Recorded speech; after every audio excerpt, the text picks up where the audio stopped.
Hope you all had a fantastic day out there. Many are calling for a doomsday type of event. I want to talk to you about what is happening in this market. Perhaps we can even ease your fears a bit after I show you some metrics on what exactly is happening in this market.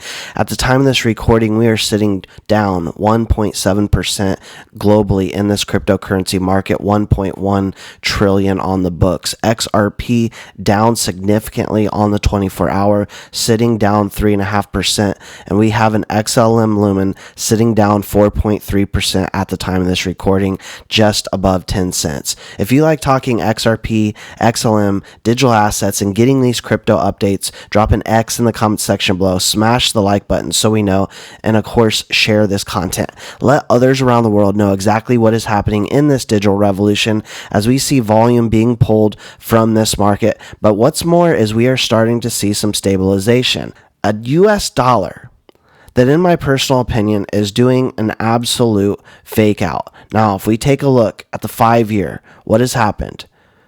We dropped significantly around the pandemic. We took a huge ride up, came crashing down, and now, over the past month or so, it is showing strength in the dollar. However, what is truly happening in the real world? Well, since June of 2023, and we see that temporary dollar strength, at least that's what I'm going to say, temporary, U.S. comes closest to defaulting on Fed in decades. Speaker of House removed for the first time in history. War breaks out in Israel and Palestine conflict. Mortgage interest rates hit highest since 2000. Not to mention, prices of homes are still increasing. U.S. borrowers over $2 trillion for deficit spending. Hawaiian wildfires burning 17,000 acres of land. OPEC issues surprise voluntary production cuts. Oil prices continue to rise. Over a year, $95 a barrel. I believe it's about $7 a gallon here in California where I'm located. You've got the UAW strikes against Ford, GM, and Stellantis. We are witnessing history every day, and that is just it, right?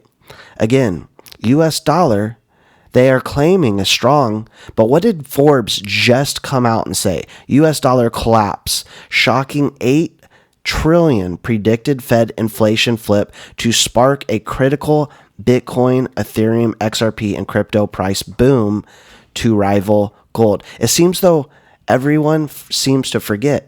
What was Bitcoin and cryptocurrencies always supposed to be?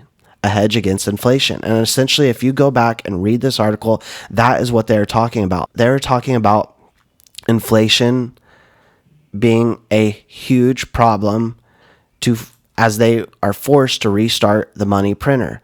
However, what are big institutions, the likes of BlackRock, looking to do?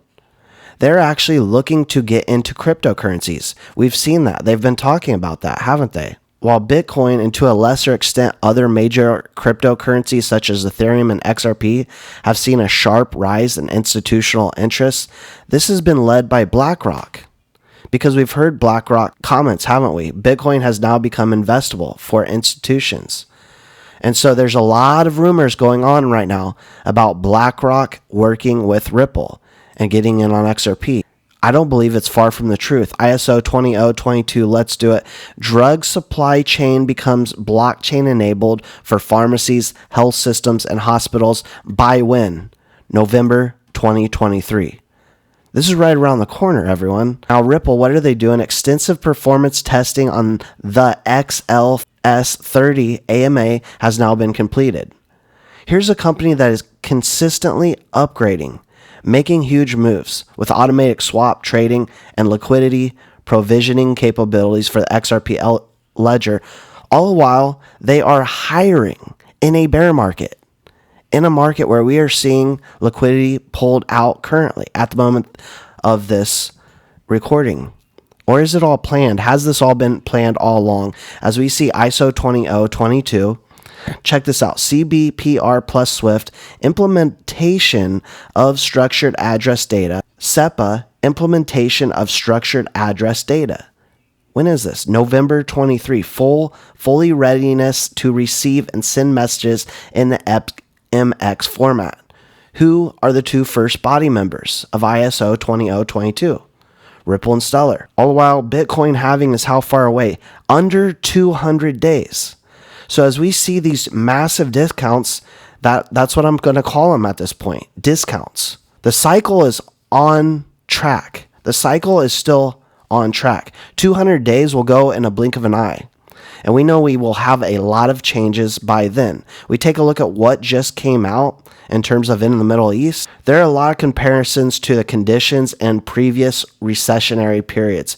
Interestingly, banks are now tightening leading standards significantly. According to Apollo, leading standards are now near 2008 levels. However, the Fed and many large banks say they're on track of a soft landing. The soft landing is the consensus is usually bad. Yeah, soft landing, it doesn't look like that. It looks like, to me, the dollar is about to crash, in my personal opinion, right? And money has to flow somewhere. It's not going to flow to stocks and equities, in my personal opinion. Northrop and Grumman stock is up nearly 10% on the day. Is this not shady?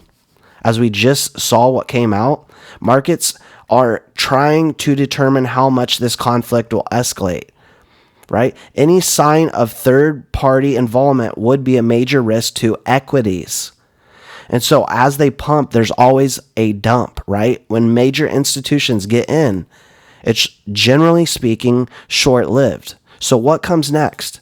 Fantastic graphic showing a record 447 Americans are now working 2 full-time jobs. Meanwhile, part-time employment has jumped by nearly 1.2 million since June. The number of Americans working 2 full-time jobs is now 33% higher than it was in 2008. Americans are taking on multiple jobs to fight inflation.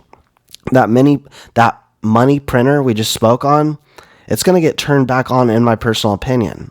What happens to the dollar with inflation and a money printer turned on? More debt. Eventually, it all has to stop. It all has to come crashing down. Do we take a look at what BRICS has been taking a look at and what G20 has actually came out and said? What the World Economic Forum has actually said?